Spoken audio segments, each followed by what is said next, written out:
बिस्मिल्लाहिर्रहमानिर्रहीम। अस्सलाम वालेकुम। मैं आसिफ मुमताज़ आज के इस लेक्चर में आप लोगों को खुशामदीद कहता हूँ। बच्चों, आज हमने गाज़ेस लॉ को स्टडी करना है। अब गाज़ एक साइंटिस्ट का नाम है। जब हम कोई डिफरेंट शेप लें और उस शेप के अंदर चार्ज को डिफरेंट अरेंजमेंट के अंदर डिस्ट्रीब्यूट किया गया हो और उन चार्ज की वजह से इलेक्ट्रिक फ्लक्स जो है वो क्रिएट होता है। इस इलेक्ट्रिक फ्लक्स को फाइंड आउट करने के लिए गाज ने एक लॉ को क्या किया, डेवलप किया। तो हमने आज उस गाज लॉ को स्टडी करना है। तो फर्स्ट ऑफ ऑल हम इसकी स्टेटमेंट को देख लेते हैं कि गाज लॉ की स्टेटमेंट क्या है।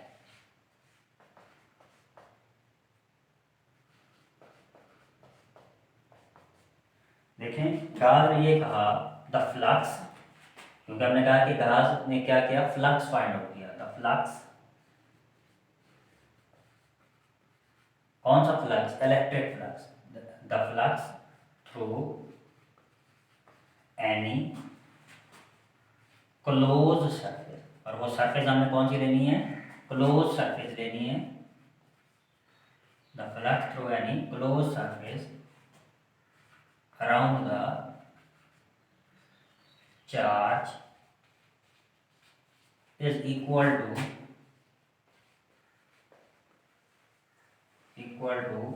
1 over epsilon naught, epsilon naught constant है, to the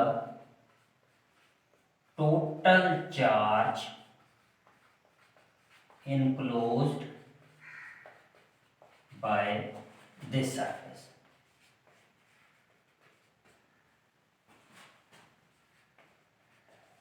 यानी क्या हमने किया कि हमारे पास कोई क्लोज सरफेस है और वो क्लोज सरफेस किसके गिर्द है? चार्ज के गिर्द है। उसका जो फ्लक्स है वो किस चीज के बराबर है? 1 ओवर एप्सिलॉन नॉट। और उस सरफेस के अंदर जितने चार्ज हमने इनक्लोज किए हैं उसके इक्वल है। यानी क्या है कि जो फ्लक्स है वो दो चीज़ों को इक्वल है। एक 1 ओवर एप्सिलॉन नॉट जो कांस्टेंट है, और दूसरा उस सरफेस के अंदर जितने चार्ज आपने इनक्लोज किए हैं उस चार्ज के इक्वल है। हम सपोज करते हैं, अब हमने इसको प्रूव करना है। नेक्स्ट आप हेडिंग देंगे प्रूफ की।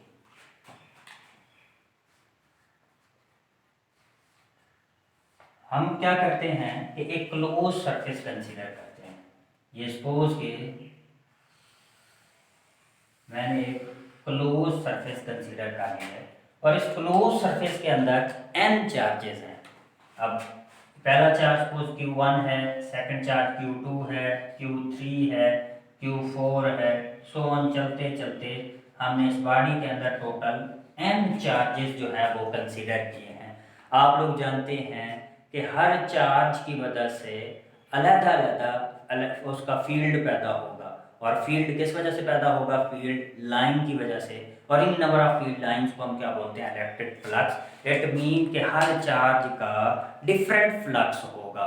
तो हम क्या करेंगे, फिर हर चार्ज का अलग-अलग फ्लक्स फाइंड आउट करेंगे और फिर उन तमाम चार्जेस का सम ले लेंगे। तो हमारे पास क्या आ जाएगा? टोटल चार्ज आ जाएगा।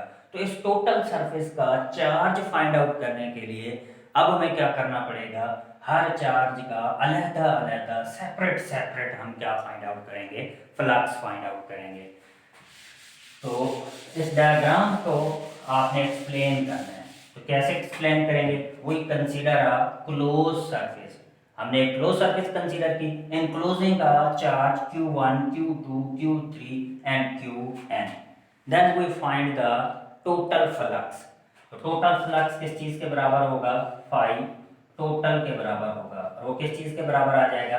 Phi 1 plus phi 2 plus phi 3 और प्लस फाई n। अब हर चार्ज का अलग अलग फ्लक्स होगा। तो हम पहले क्या करेंगे? पहले चार्ज की वजह से फ्लक्स फाइंड आउट करेंगे। देखिए बच्चों, लास्ट टॉपिक में हमने क्लोज सरफेस का फ्लक्स फाइंड आउट किया था। Flux through a close surface. Close surface का हमने ये जो फ्लक्स था वो फाइंड आउट किया था। वो इस चीज के बराबर आया था, Q ओवर एप्सिलॉन नॉट के बराबर आया था। अब हमने जो फ्लक्स फाइंड आउट करना है वो फर्स्ट चार्ज की वजह से फाइंड आउट करना है। तो क्या लिखेंगे, फ्लक्स थ्रू अ चार्ज Q1। पहले चार्ज की वजह से जब फ्लक्स फाइंड आउट करेंगे तो इस रिलेशन के मुताबिक ये Q की बजाय क्या हो जाएगा, Q1, और नीचे क्या आ जाएगा, एप्सिलॉन नॉट। सिमिलरली बच्चों आपने क्या करना है, सेकंड चार्ज का फ्लक्स जो है वो फाइंड आउट करना है। Flux through a charge Q2, तो उसका जो फ्लक्स है वो किस चीज के बराबर आ जाएगा, Q2 ओवर एप्सिलॉन नॉट। तो सिमिलरली आपने कितने चार्जेस कंसीडर किए थे, n चार्ज, तो फ्लक्स थ्रू अ n सरफेस, फ्लक्स थ्रू अ n सरफेस, और इसके फ्लक्स को आप कह दें कि ये फ्लक्स किस चीज के बराबर आ गया, ये फ्लक्स बराबर आ गया φ1 के, और इस चीज का फ्लक्स किस चीज के बराबर आ गया, φ2 के।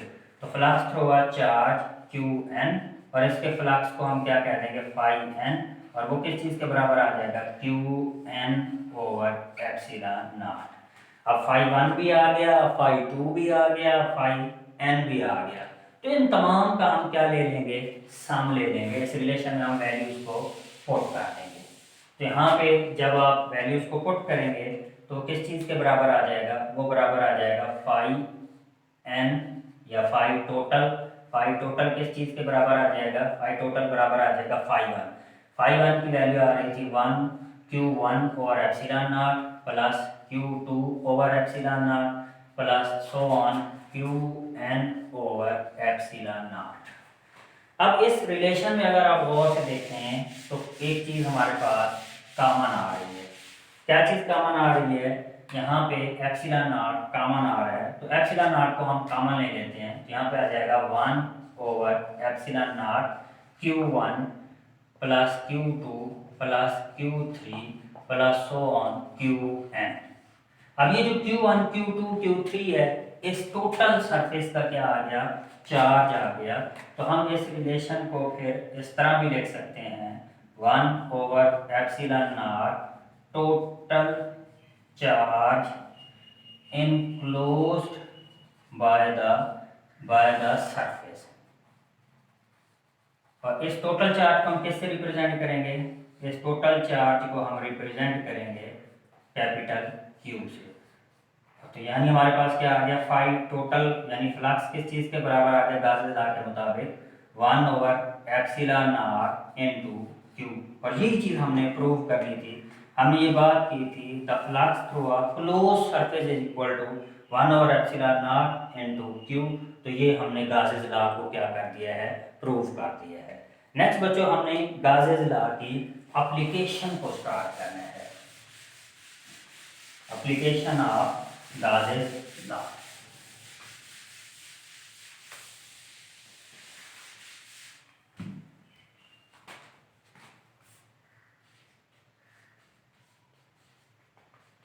Application of Gauss's law। देखो बच्चों, गॉस लॉ की मदद से हम क्या कर सकते हैं, किसी भी सरफेस का इलेक्ट्रिक फ्लक्स या इलेक्ट्रिक इंटेंसिटी फाइंड आउट कर सकते हैं। इलेक्ट्रिक फ्लक्स या फिर इसको क्या बोलते हैं, इलेक्ट्रिक इंटेंसिटी हम लोग फाइंड आउट कर सकते हैं। किसकी, any shape of distribution of charge, any shape of any distribution of charges, कि हम किसी भी शेप की, चाहे उसकी जिस तरह की मर्जी शेप हो और उसके अंदर डिफरेंट चार्ज की डिस्ट्रीब्यूशन हो, तो उसका इलेक्ट्रिक फ्लक्स या इलेक्ट्रिक इंटेंसिटी जो है वो गॉस लॉ से फाइंड आउट कर सकते हैं। जब भी आप बच्चों गॉस लॉ को अप्लाई करेंगे तो याद रखें सबसे पहले हम एक सरफेस कंसीडर करेंगे। उस सरफेस को बच्चों बोलते हैं गाजियन सरफेस। तो गॉस लॉ को अप्लाई करने से पहले क्या अप्लाई करेंगे, गाजियन सरफेस।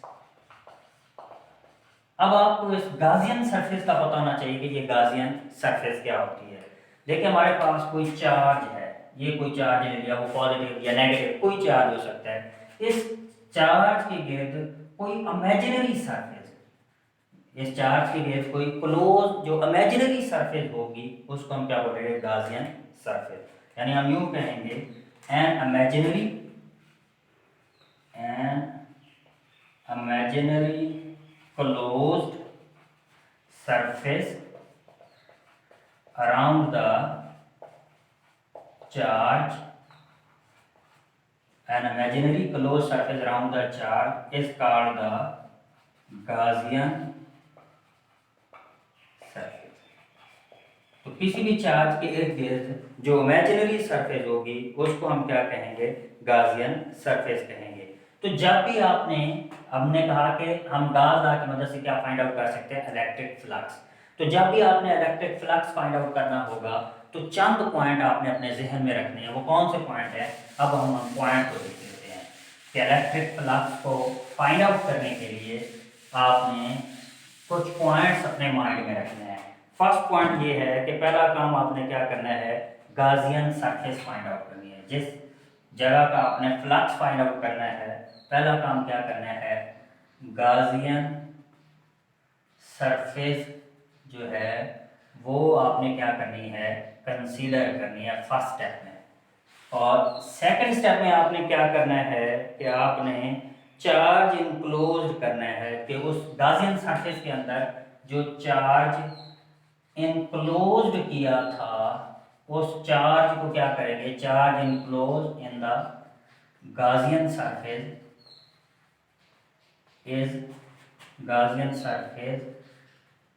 Is find out.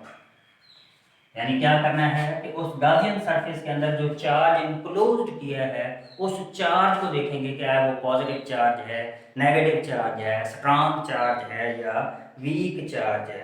और फिर इसके बाद हम क्या करेंगे, उस क्लोज सरफेस का फ्लक्स फाइंड आउट करेंगे। Find out the flux through the close surface.